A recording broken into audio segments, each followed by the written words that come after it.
كما صليت على إبراهيم وعلى آل إبراهيم إنك حميد مجيد يا أيها الذين آمنوا اتقوا الله حق تقاته ولا تموتن إلا وأنتم مسلمون يا أيها الناس اتقوا ربكم الذي خلقكم من نفس واحدة وخلق منها زوجها وبث منهما رجالا كثيرا ونساء واتقوا الله الذي تساءلون به والأرحام إن الله كان عليكم رقيبا يا أيها الذين آمنوا اتقوا الله وقولوا قولا سديدا يسر لكم أعمالكم ويغفر لكم ذنوبكم ومن يطع الله ورسوله فقد فاز فوزا عظيما أما بعد فإن أصدق الحديث كتاب الله وخير الهدي هدي محمد صلى الله عليه وسلم وشر الأمور محدثاتها وكل محدثة بدعة وكل بدعة ضلالة وكل ضلالة في النار. إخوة الإيمان أكرمني وأكرمكم الله. Sesungguhnya menuntut ilmu adalah merupakan kewajiban bagi kita semua sebagai seorang muslim, yang mana seorang tidak dikatakan sebagai talibul ilmi, seorang tidak dikatakan sebagai seorang penuntut ilmu ketika dia tidak menuntut ilmu. Maka hendaknya senantiasa kita niatkan dalam perjalanan kita di sini untuk menuntut ilmu kepada hak, menuntut ilmu sesuai dengan petunjuk Rasulullah SAW. Karena ikhwatul iman, seseorang yang meniatkan kebaikan walaupun dia belum pernah melakukannya atau tidak mampu melakukannya karena suatu hal, kebaikan tersebut, maka niscaya dia telah tercatat baginya satu kebaikan. Telah tercatat baginya satu kebaikan. Dan sesungguhnya ikhwatul iman, bahwasanya seseorang yang meniatkan dalam perjalanannya adalah dalam rangka talabul ilm, maka ketahuilah bahwasanya walaupun mungkin orang sekeliling kita membenci kita, pada zahirnya mereka tidak atau berbuat zalim kepada kita, sesungguhnya ikhwatul iman, para penuntut ilmu itu didoakan oleh para malaikat, didoakan oleh makhluk Allah Subhanahu wa taala di langit ataupun di bumi, sampai-sampai hewan-hewan yang berada di lautan, semuanya adalah mendoakan bagi para penuntut ilmu. Maka ikhwatul iman, akromani wa akramakumullah, mungkin dahulu kita berangkat dari Indonesia ke sini dalam rangka bekerja atau mencari uang atau mencari nafkah untuk mencukupi keluarga. Tapi ketika kita tahu bahwa kita di sini dimudahkan oleh Allah Subhanahu wa taala untuk belajar, maka tidak masalah kita rubah niat kita yang dulu hanya sebatas mendapatkan uang saja, maka sekarang kita berubah untuk mendapatkan ilmu Allah Subhanahu wa taala. Walaupun di sana tentunya kita sambil bekerja, dan itu tidak masalah. Dan ketahuilah bahwasanya orang-orang yang menuntut ilmu adalah didoakan oleh para malaikat dan seluruh makhluk yang ada di muka, yang di langit dan di bumi, bahkan sampai hewan-hewan yang berada di lautan mendoakan bagi mereka-mereka yang menuntut ilmu. Dan jangan sampai dalam benak kita bahwasanya kita hanya sebatas datang saja. Wah, saya tidak akan menjadi seorang alim, saya tidak ingin menjadi seorang ustaz. Tidak, ikhwatul iman, menuntut ilmu bukan tujuannya adalah untuk menjadi seorang alim. Maksudnya seorang yang dikatakan sebagai di masyarakat sebagai ditokohkan atau disebut sebagai ustaz atau disebut sebagai pak kiai. Tidak, akan tapi seorang yang menuntut ilmu tujuannya adalah membenahi bagaimana dirinya beribadah kepada Allah Subhanahu wa taala.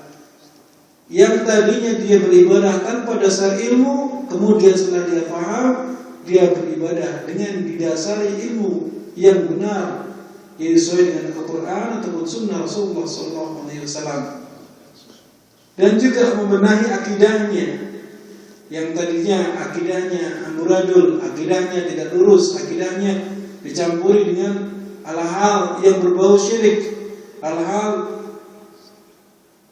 yang ada di dalamnya khurafat, tahayul dan seterusnya, kepercayaan kepada hal-hal yang tidak dibolehkan dalam syariat ini untuk diyakini.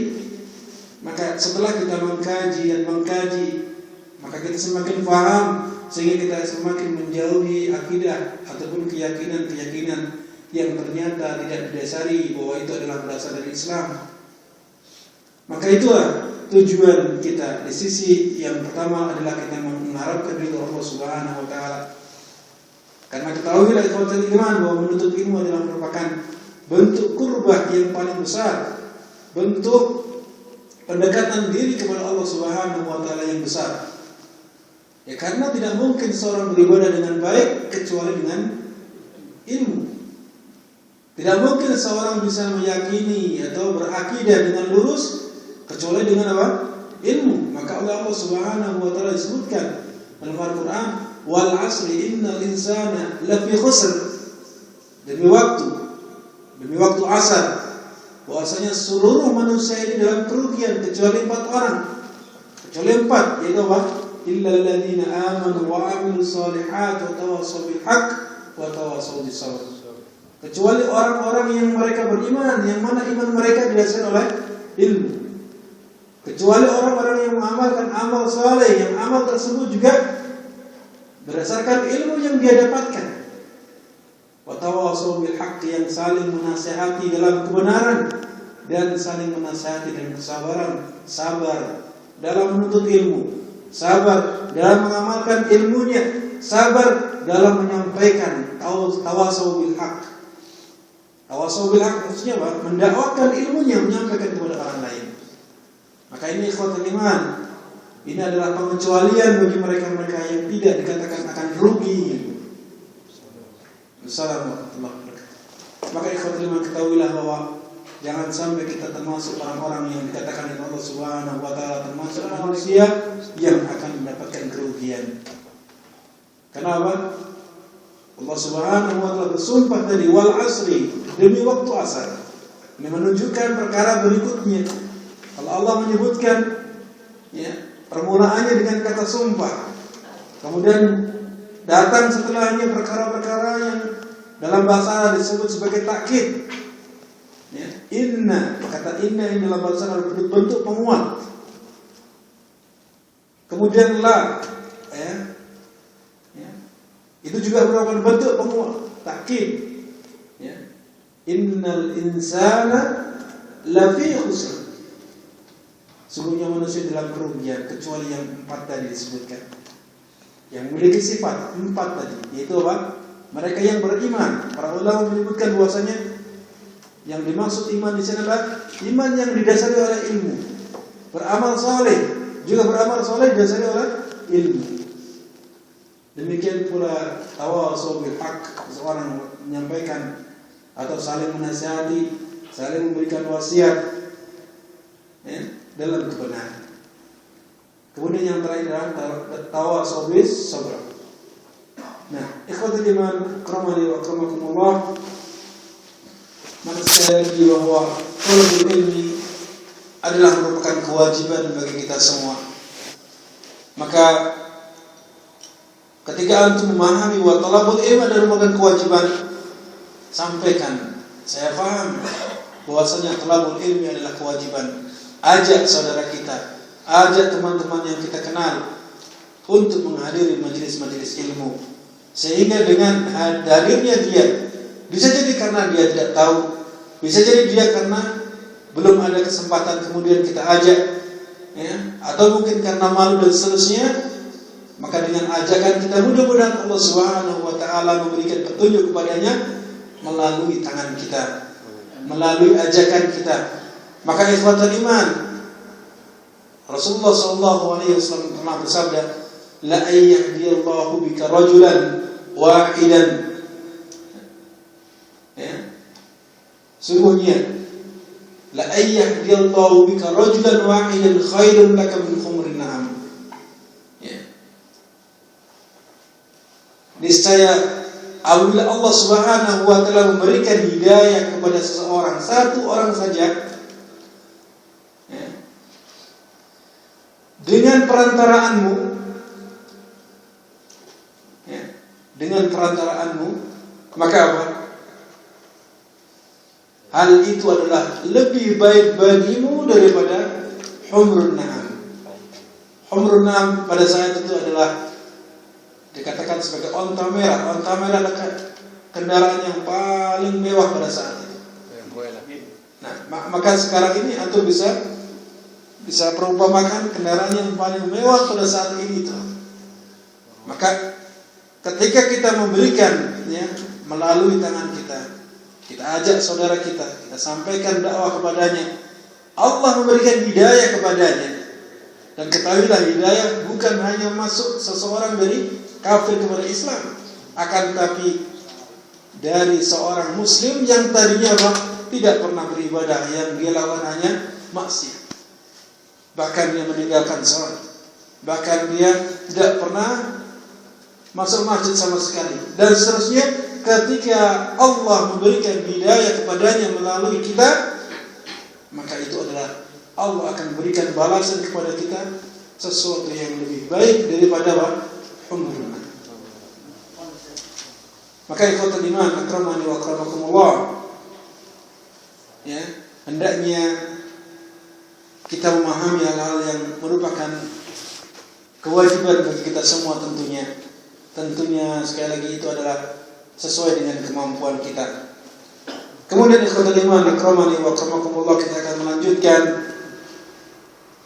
pembahasan kita tentang usul sunnah, yang mana pada pertemuan yang lalu kita sudah bahas tentang bahwa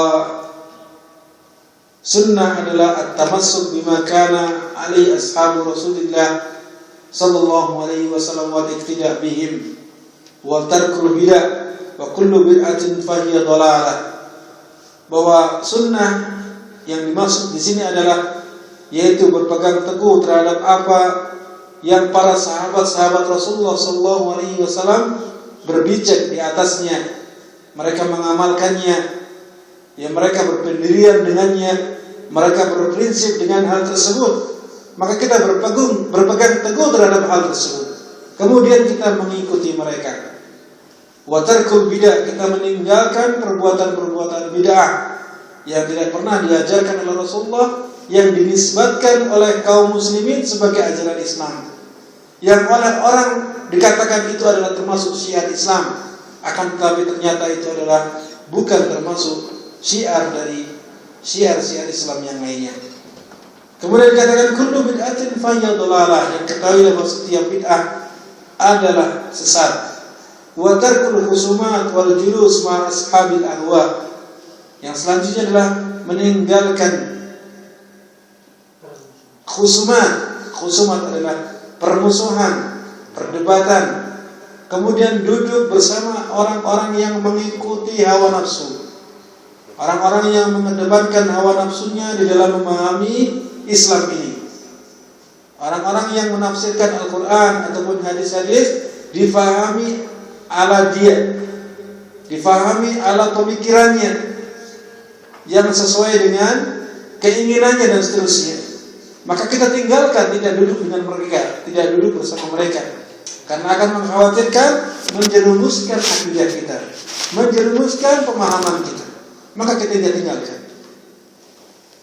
Wa tarkul mira wal jidal wal khusumat fid din, dan kita tidak boleh atau tidak hendaknya meninggalkan perdebatan, meninggalkan jidal, meninggalkan permusuhan dalam beragama ini. Karena Al-Quran dan Sunnah memerintahkan untuk bersatu antara kaum muslimin tentunya. Kemudian wasunnatu indana atharu Rasulullah SAW. Kemudian sunnah adalah athar, jejak, apa-apa yang ditinggalkan oleh Rasulullah Sallallahu Alaihi Wasallam. Yang mana sunnah itu adalah sebagai tafsir dari Al-Quran, sebagai penjelas dari Al-Quran dan tidak ada di dalam sunnah itu qiyas. Tentunya qiyas di sini yang dimaksud adalah qiyas yang menjadikan perkara-perkara yang tidak ada dalilnya disamakan dengan perkara-perkara yang ada dalilnya, yang tidak sama penyebabnya atau ilahnya dan seterusnya, yang tidak memenuhi syarat-syarat dibolehkannya qiyas. Kemudian wala tudrabu lahal amsal, yang mana sunnah tidak bisa dimisal-misalkan dengan yang lainnya, tidak bisa disamakan dengan yang lainnya. Wala tudraku bil uqul wal ahwal al ahwa, tidak pula sunnah itu difahami oleh akal manusia.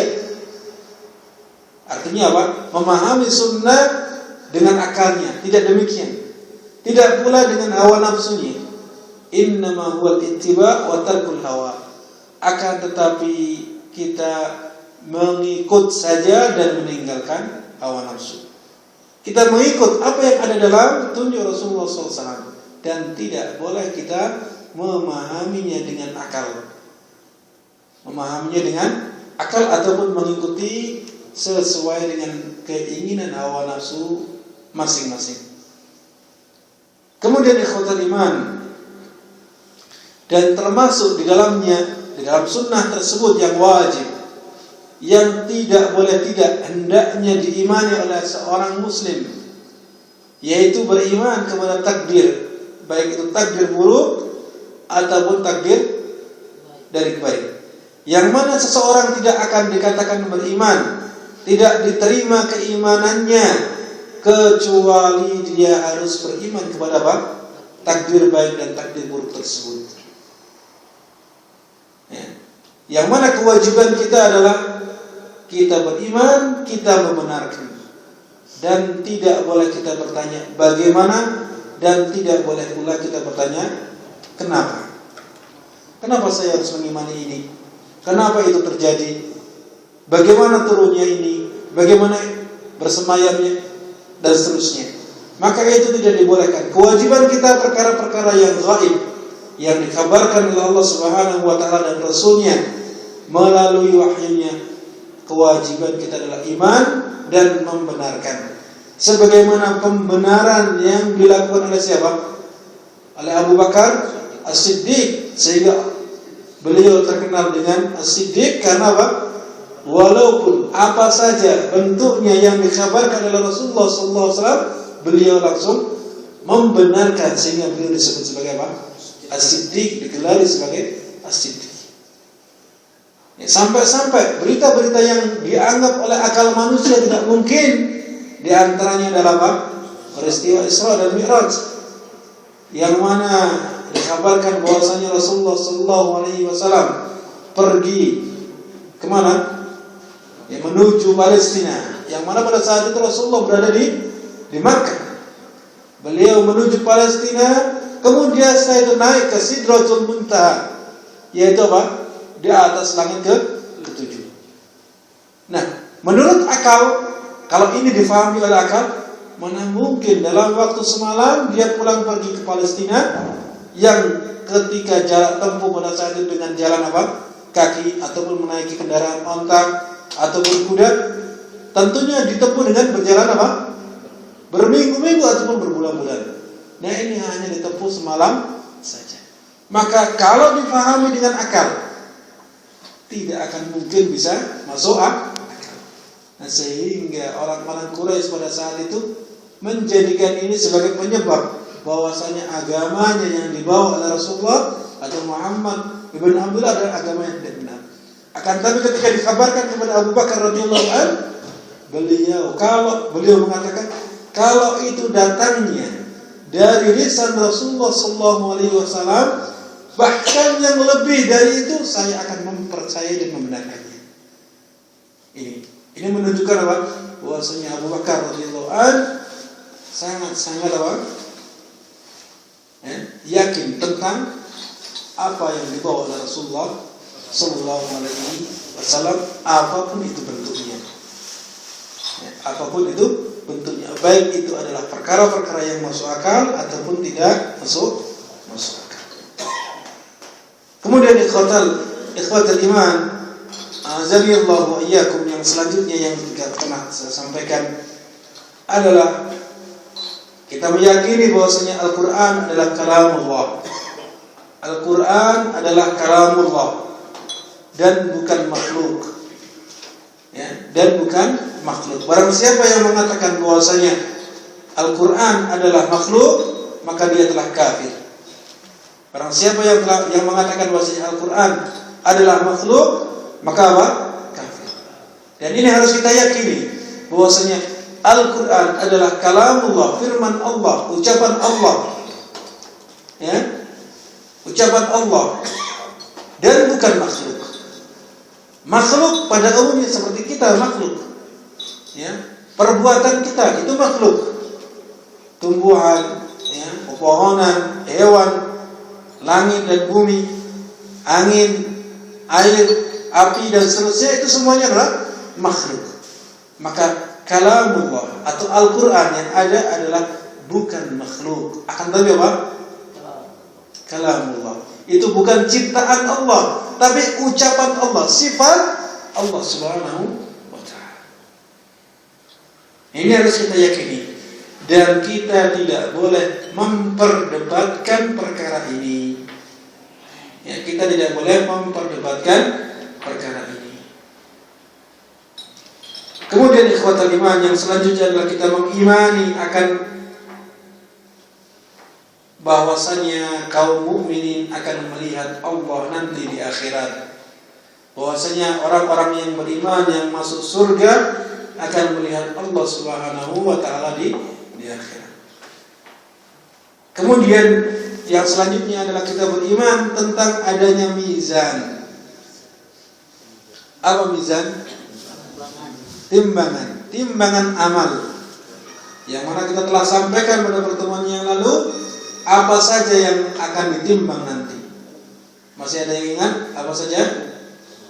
Nah, misran amal. Nah, amal perbuatan seseorang. Kemudian yang berikutnya lembaran atau catatan amal orang atau manusia. Catatan amal akan ditimbang oleh Allah Subhanahu wa ta'ala.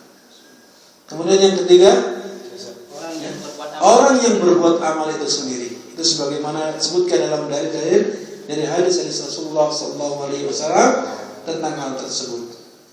Yang kita fahami bahwasanya timbangan atau mizan tersebut juga sama seperti pada umumnya sekarang ini, yaitu memiliki kifatan, memiliki apa? Dua sisi. Ya, memiliki dua sisi yang akan menunjukkan bahwasanya amal baik akan lebih berat daripada amal buruk atau sebaliknya. Ini yang harus kita yakini. Adapun hakikatnya, bentuknya dan seterusnya, maka saat ini kita tidak dikhabarkan dan tidak ada penjelasan dari Al-Quran ataupun Sunnah bentuknya seperti apa. Yang kita yakini adalah apa? Kita benarkan khabar Rasulullah SAW. Kita imani hal tersebut, bahwasanya nanti akan ada mizan yang akan menimbang amal manusia, akan menimbang lembaran-lembaran catatan amal manusia, yang akan menimbang orang-orang yang melakukan amal tersebut. Yang mana timbangan tersebut memiliki dua sisi. Adapun bentuknya apakah seperti timbangan emas atau seperti ini, kita tidak tahu hakikatnya. Allahu a'lam. Menanyakan perkara-perkara yang seperti itu termasuk perbuatan-perbuatan apa? Yang dilarang. Nah, selanjutnya yang harus kita pahami adalah annallaha yukallimul ibad yaumal qiyamah. Wa annallaha yukallimul ibad yaumal qiyamati laisa bainahum wa bainahu turjuman wal imanu bi wat tasdiqu bi. Ini mari kita sampai pada pembahasan tentang apa? Mizan. Nah, sekarang kita lanjutkan bahwasanya kita harus meyakini bahwasanya nanti pada hari kiamat Allah akan berbicara kepada hambanya. Allah akan mengajak bicara hambanya, baik itu secara umum ataupun secara perorangan. Nah, kita harus yakini itu. Yang mana sebagian orang-orang yang orang-orang yang termasuk firqah-firqah yang sesat, mereka tidak meyakini akan adanya hal tersebut, yaitu apa? Allah Subhanahu wa taala berbicara kepada hambanya secara langsung. Allah akan berbicara kepada hambanya secara langsung.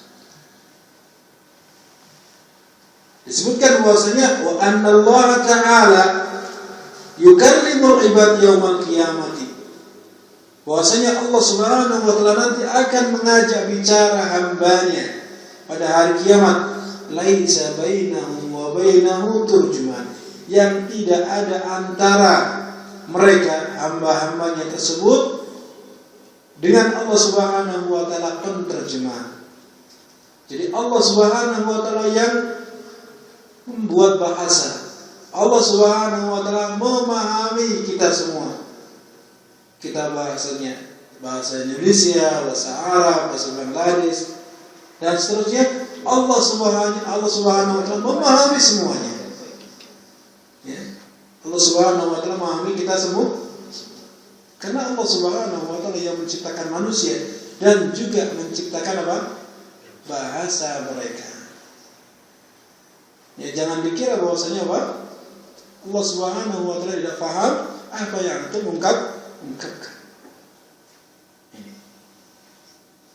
Laisa bainahum wa bainahu turjuman, yang tidak ada antara hamba-hamba tersebut dengan Allah Subhanahu wa taala penerjemah. Wal imanu bihi wa tasdiqu bihi. Kewajiban kita adalah kita mengimani akan hal tersebut dan kita membenarkannya. Bahwasanya nanti Allah akan mengajak manusia, akan berbicara kepada manusia seluruhnya. Pertama adalah secara umum Allah Subhanahu wa taala menyeru kepada mereka sebagaimana dalam ayat yawma yunadihim fayaqulu aina syuraka'i alladziina kuntum tazumun. Pada hari, maksudnya di hari kiamat nanti, di mana Allah Subhanahu wa taala menyeru mereka, memanggil mereka. Tidak lain memanggil dengan apa? Dengan suara, biharf, dengan huruf, wasaut, dengan apa? Dengan suara, wal kalam, dan juga dengan ucapan. Fayaqul, Allah berfirman, Allah menyeru, aina syuraka'i alladziina kuntum tazumun. Mana sekutu-sekutuku yang kalian anggap, yang kalian apa? Klaim bahwa dia adalah termasuk sekutu-sekutu. Termasuk Tuhan-Tuhan selain aku.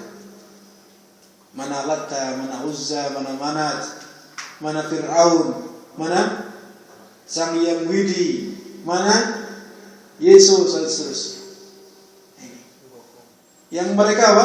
Jadikan sebagai sesembahan selain Allah Subhanahu. Pada saat itu Allah menyeru kepada manusia, aina syuraka'i alladziina kuntum tazumun. Di mana sekutu-sekutu yang kalian anggap mereka adalah sebagai sesembahan atau tandingan bagi. Nah, ini secara umum berbicara kepada manusia secara, dan nanti akan Allah akan berbicara setiap orang kepada kita. Di antara disebut dalam hadis Rasulullah SAW bahwa nanti Allah akan tampakkan seluruh dosa-dosa manusia di hadapan kita. Mungkin Allah alam bentuknya seperti apa? Seperti antum melihat film atau video, antum sendiri bahwasanya antum dari mulai ketika balik antum melakukan ini dan itu, dan dari kejelekan ataupun kebaikan, dari detik per detik akan diresum kembali, akan diulang kembali. Dan antum akan mengakui bahwasanya antum pernah melakukan ini, pernah melakukan itu. Sebutkan dalam sini bahwasanya yadul mu'min bin Rabbi, seorang mukmin mendekati Rabbnya. Dan setiap mukmin hatta yadudu ali kanafa, sampai diletakkan kepadanya penjaga atau penutup apa? Amalannya. Fayuqarriruhu bidunubi. Kemudian dia menetapkan dosa-dosanya. dengan mengatakan ta'rifu dzamba hadza atau dzamba kadza, apakah kamu tahu dosa yang ini? Kemudian dia mengatakan a'rifu dzambi, a'rifu ya rabbi a'rif. Saya tahu ya Rabb. Kemudian Allah Subhanahu wa taala mengatakan kepadanya, ana satartuha fid dunya. Saya menutupi dosamu di dunia. Wa aghfiruha laka al-yawm, dan sekarang hari ini saya ampuni kamu. Nah, ini orang yang beriman. Makanya antum perbanyak perbuatan kebaikan agar dosa-dosa kecil kita terhapus. Antum perbanyak istighfar, meminta ampun kepada Allah Subhanahu wa taala, bertaubat dari dosa-dosa besar yang pernah kita lakukan. Maka niscaya ketika kita ditampakkan oleh Allah Subhanahu wa taala dosa-dosa yang pernah kita lakukan, termasuk klik. Kita pernah melakukan ini dan itu, kita pernah mengucapkan ini dan itu. Allah tampakkan semua nanti dan antum akan mengakuinya semuanya. Dan tidak akan mungkin antum bisa memungkiri. Maka apa? Kita harus meyakini hal itu akan terjadi. Kita harus meyakini bahwasanya benar Allah akan berbicara kepada kita. Kita wajibnya beriman dan membenarkan. Dan yang selanjutnya bukan hanya beriman saja, bukan hanya membenarkan saja, tapi bagaimana kita harus mempraktikkan dalam perbuatan kita. Tahu nanti kita akan ditanya. Tahu nanti amalan kita akan ditampakkan satu persatu. Kita harus perbanyak amal kebaikan. Kita tinggalkan amal keburukan. Kemudian ikhwatul iman yang selanjutnya adalah al-haud, telaga. Ya. Disebutkan wal imanu bil haudi wa anna li Rasulillah sallallahu alaihi wasallam haudan yaumil qiyamah taridu alaihi ummatuh arduhu mislu tuli masirata sahrin aniyatuhu ka'adadi nujumis sama' ala ma sahhat bihi al-akhbar min ghairi wajhin. Ini perkara selanjutnya yang hendaknya kita fahami, yang ini adalah merupakan dasar syariat Islam yang harus kita pahami betul-betul, bahwasanya Rasulullah sallallahu alaihi wasallam di sini, ya, bahwasanya kita harus beriman dengan adanya haud. Haud itu apa? Telaga. Adanya haud, yang mana Rasulullah sallallahu alaihi wasallam memiliki haud nanti di hari kiamat, memiliki telaga nanti di hari kiamat yang akan didapati oleh setiap umatnya. Ya. Kalau antum merasa umat Rasulullah sallallahu alaihi wasallam, maka mudah-mudahan, tapi tentunya dengan syarat apa? Kita mengikuti Rasulullah sallallahu alaihi wasallam. Ardu, ini sifatnya. Ardu mislu tuli, yang mana lebarnya, ard itu lebar, sama seperti panjangnya. Ya. Lebarnya sama seperti panjangnya. Seberapa panjangnya dan lebarnya? Jarak dari ujung ke ujung perjalanan 1 bulan. Dari ujung ke ujung perjalanan satu bulan. Bisa bayangkan telaga segitu luas, bagaimana? Ya. Yang mana apa? Aniyatuhu, ini bejananya untuk minum, ka'ada di nujumis sama, jumlahnya seperti jumlah bintang di langit. Antum bisa menghitung jumlah bintang di langit? Ya. Ini apa namanya? Aniyahnya, bejana-bejana yang dibuat untuk minum. Itu. Ala ma sahhat bil akhbar min ghairi wajhin. Ini didapati dari apa? Dari berita-berita atau hadis-hadis yang sahih, yang tidak hanya satu jumlahnya, tapi banyak. Ya. Berkaitan dengan haud ini, ada beberapa perkara yang harus kita pahami, harus kita yakini. Yang pertama, keberadaan haud tersebut sekarang ini. bahwasanya dia telaga tersebut sudah ada sekarang ini, sudah diciptakan oleh Allah Subhanahu wa taala. Sebagaimana hal itu disampaikan atau disampaikan oleh Rasulullah sallallahu alaihi wasallam. Sungguhnya Rasulullah sallallahu alaihi wasallam berkhutbah dalam satu hari kepada sahabat-sahabatnya, beliau mengatakan, "Wa inni wallahi la anzuru ila haudil an," kata Rasulullah SAW. Ya, hadis ini adalah hadis yang muttafaq alaih. Beliau mengatakan kepada sahabat-sahabatnya, sungguhnya hari ini, ya, sungguhnya saat ini, wallahi, demi Allah, la anzuru, saya melihat ila haudil, terhadap telagaku sekarang. Allah tampakkan kepada Rasulullah SAW haudnya, telaganya. Maka wajib kita yakini bahwasanya telaga Rasulullah SAW sudah ada sejak di dunia. Kemudian yang kedua yang perkara harus kita yakini bahwasanya hadzal haud yusabbu fi mizaban min al-kautsar. Bahwasanya telaga tersebut memiliki dua muara yang besar yang berasal dari Kautsar. Itu sejenis apa? Sungai yang besar, sungai yang luas yang diberikan untuk Nabi sallallahu alaihi wasallam di dalam surga. Yang mana hal itu yang datang dari surga turun ke mana? Haudnya Nabi sallallahu alaihi wasallam. Ya, karena haud ini di luar, belum masuk surga. Ini telaga Rasulullah SAW itu belum bagian dari surga. Tapi apa? Muaranya dari mana? Dari surga. Muaranya dari surga. Ini harus kita yakini. Bahwasanya memiliki dua muara.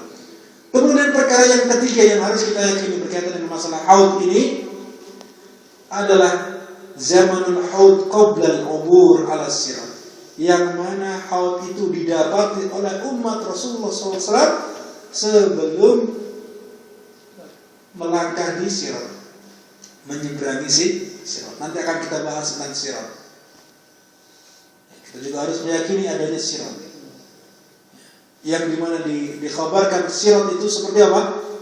Ya, kecilnya, ya, seperti orang bilang rambut dibelah jadi itu 7. Seperti mata pedang tajamnya. Nah itu apa? Akan tapi bagi orang-orang yang amalnya baik, beriman dan seterusnya, nanti akan dikhabarkan oleh Rasulullah SAW bagaimana mereka berjalan di atasnya. Ada yang merangkak, ada yang lari seperti apa? Cepat kilat, sambar petir. Ya. Ada juga yang merangkak, ada yang juga ngesot dan seterusnya. Nah itu ada dikhabarkan dalam hadis. Ini akan datang pembahasannya insya Allah. Maka yang selanjutnya ini ikhwatul iman, bahwasanya kita harus yakini bahwasanya adanya haud, bahwasanya umat Rasulullah SAW mendapati haud ini sebelum kemana? Sebelum menempuh menyeberangi sirat tadi. Berarti ini menunjukkan belum sampai kemana? Belum sampai ke surga. Jadi akan tapi yang mendapatkan haud ini, telaga itu adalah siapa? Umat Rasulullah SAW yang beriman. Kemudian yang selanjutnya ikhwatul iman, bahwasanya yang akan mendapati haud ini adalah orang-orang yang beriman kepada Allah dan Rasulnya, yang mereka mengikuti petunjuk dan mengikuti petunjuk Rasulullah SAW. Adapun orang yang ingkar, orang yang takabur, orang yang tidak mau mengikuti petunjuk Rasulullah SAW, maka tidak akan pernah dia mendapati haud tersebut. Mudah-mudahan kita semua ditakdirkan oleh Allah Subhanahu wa taala termasuk orang-orang yang mendapati haud Rasulullah sallallahu alaihi wasallam. Kemudian yang selanjutnya ikhwatul iman, yang wajib kita yakini berkaitan dengan haud ini adalah fi kayfiyati ma'ihi, itu bentuk airnya seperti apa. Itu yang harus kita yakini. Dijelaskan dalam hadis Rasulullah SAW bahwasanya airnya adalah asyaddu bayadan minal laban. Yang mana sifat airnya adalah asyaddu bayadan, lebih putih daripada laban. Laban tahu teman insyaallah ya. Lebih putih daripada laban, air susu. Hada fil lawan, ini di dalam warna. Amma fit ta'am, ya. Adapun berkaitan dengan masalah rasa, fahuwa ahla minal asal. Dia lebih manis daripada madu. Wa fir raihah. Itu dirasa. Sekarang di bau. Atyabu min rihil misk. Bahwasanya dia lebih wangi daripada misk. Ini di antara sifat airnya. Itu apa? Warnanya lebih putih daripada laban. Kemudian rasanya lebih manis daripada madu. Kemudian baunya lebih wangi daripada misk. Nah, aniyatu bejana-bejana yang disiapkan, yaitu seperti adat nujumis sama. Jumlahnya seperti apa? Jumlah bintang yang ada di.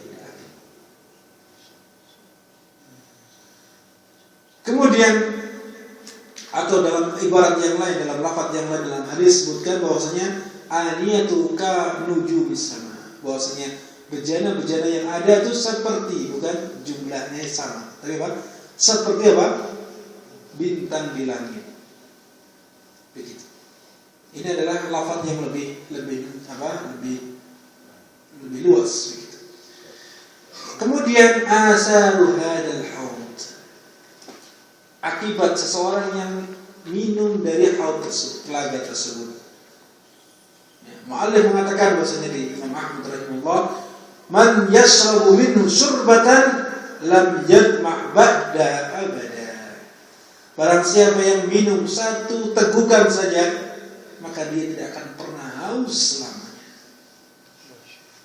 Ini athar atau apa? Dampak seseorang minum dari apa? Dari haud tersebut. Kemudian sekarang masalah lebarnya, luasnya. Luas dari telaga tersebut bahwasanya tuluhu syahr wa arduhu syahr. Panjangnya adalah jarak tempuh 1 bulan, kemudian lebarnya juga jarak tempuh satu bulan. Ini ada yang mengatakan para ulama seperti apa? Jarak antara Son'a ke Madinah. Ya. Son'a ke Madinah kalau ditempuh dalam jalan kaki bisa satu bulan. Son'a itu di mana? Madinah. Yang mana Imam Ahmad rahimahullah, beliau belajar pergi ke Son'a dengan apa? Dengan kaki untuk mencari hadis. Masya Allah, itu dari Indonesia pesawat terbang. Pada saat itu beliau tidak punya bekal, tidak punya uang, berjalan kaki menuju Yaman. Kemudian ikhwatul iman, yang selanjutnya adalah pertanyaan, apakah juga nabi-nabi yang lain memiliki haud seperti Nabi Muhammad SAW? Allahu a'lam bishawab. Ada yang tahu? PR buat antum. Yang tahu yang apa? Dapat hadiah insyaallah. Ya, jawabannya ditunggu yang akan datang. Apakah juga nabi-nabi yang lain memiliki haud atau tidak? Ya. Silakan antum cari di mana. Jawabannya kita tunggu. Ya, jawabannya kita tunggu insyaallah. Kita akhiri insyaallah bahasan ini pada haud, dan selanjutnya insyaallah kita bahas berkaitan dengan masalah azabul qabr, kemudian syafa'ah dan seterusnya. Ya, perkara-perkara yang merupakan perkara dasar yang harus kita pahami. Ya, ini hanya sebatas lewat. Nanti seorang akan kita menjelaskan lebih rinci lagi insyaallah ketika mensyarah matan usul sunnah ini. Takhirin kafaratul majlis. Subhanallahumma wa bihamdika asyhadu an la ilaha illa anta astaghfiruka wa atubu ilaik. Sallallahu ala nabiyina Muhammad wa ala alihi wa sahbihi ajma'in. Assalamualaikum warahmatullahi wabarakatuh.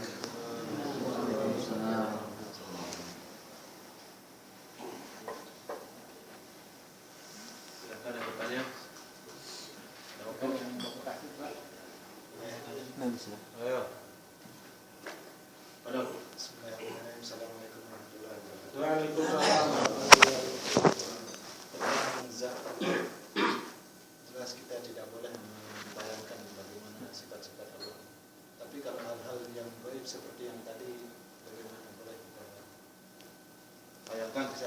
terlintas di pikiran kita hal gaib seperti yang tadi haud dan seterusnya, perkara-perkara yang dikabarkan oleh Rasulullah SAW. Kalau kita bayangkan, ya, tidak masalah kita bayangkan. Akan tapi apa? Bahwasanya kenikmatan-kenikmatan yang ada di surga, ya, kenikmatan-kenikmatan yang sifatnya gaib, ya, ketika Rasulullah SAW menjelaskan sifatnya secara rinci, mungkin kita bisa membayangkannya. Akan tapi hakikatnya belum tentu seperti apa yang kita bayangkan. Hakikatnya nanti, ya, akan kita ketahui ketika kita mendapati hal tersebut.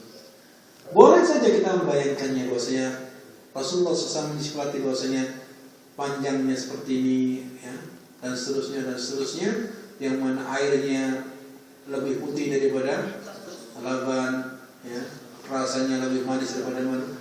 Nah, itu gambaran-gambaran yang disifatkan kepada kita.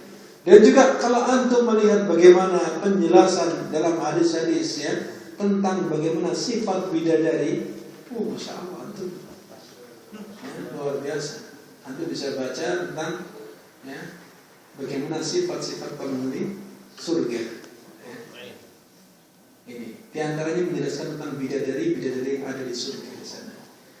Nah, itu ketika dijelaskan dalam hadis Rasulullah SAW, mungkin antum akan merasakan bagaimana. Akan tapi tentunya itu bayangan kita. Tapi apa?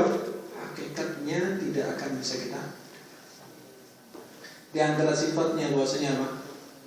Bahwa bidadari itu, ya, mulus, bahkan seolah-olah tulangnya itu kelihatan. Nah, bagaimana? Wah, ngeri kalau begitu. Tidak demikian, ini bukan sifat buruk, tapi apa? Sifat baik yang dimiliki oleh, saking mulusnya demikian. Tapi jangan antum bayangkan mulusnya seperti mulusnya artis, ya. Tapi apa? Tidak bisa dibayangkan oleh manusia, ya. Apa sifat surga? Ya, la ainun ra'at, wala udhunun sami'at, wala khatarun an qalbi bashar. Bahwasanya apa? Kenikmatan di surga itu tidak bisa dilihat, tidak pernah dilihat oleh pandangan manusia. Kenikmatan senikmat apapun, pemandangan seindah apapun yang dilihat oleh manusia, itu belum apa-apanya dibanding di surga. Ini. Dan manusia tidak pernah melihat kenikmatan yang ada dalam surga. Nikmat yang dia pernah dengar di dunia ini, itu belum apa-apanya, belum sebanding dengan apa yang ada di surga. Kemudian belum pernah terdetik dalam hati manusia seperti apa kenikmatan. Berarti apa? Ketika terbetik dalam hati kita, wah, kenikmatan begini dan begitu, itu belum menyamai apa yang ada di surga hakikat. Ya, maka antum jangan bayangkan bahwasanya, surga itu karena di Saudi itu gersang, di Saudi itu tandus, ya, yang ada padang pasir, sehingga apa? Disebut di dalam Al-Quran, jannatun tajri min tahtihal anhar, karena di sini tidak ada sungai, begitu. Nah, ini apa? Orang-orang yang menggunakan akalnya. Bahwasanya apa? Membayangkan surga itu hanya pendekatan-pendekatan kebahagiaan yang ada di dunia saja. Wah, kalau gitu di Indonesia banyak yang sungai-sungai. Maka ini adalah ketika dia memahami dengan akal, bukan dengan keimanannya, ya, bukan dengan keimanannya. Kemudian berkaitan dengan masalah seseorang membayangkan Allah dan semakin hukumnya haram, tidak dibolehkan. Bahkan seorang yang beribadah membayangkan Allah di hadapannya begitu, berbentuk ini berbentuk itu, maka dia apa? Menyembah bayangannya itu. Maka jangan antum bayangkan. Ya. Antum yakini saja bahwasanya apa? Allah memiliki sifat seperti ini, sifat seperti itu, yang mana sifatnya laisa kamitslihi syai'un wa huwas samiul basir. Yang mana sifat-sifat Allah yang kita ketahui berdasarkan ayat-ayat Al-Quran ataupun hadis dari Rasulullah SAW tidak menyamai sifat makhluknya.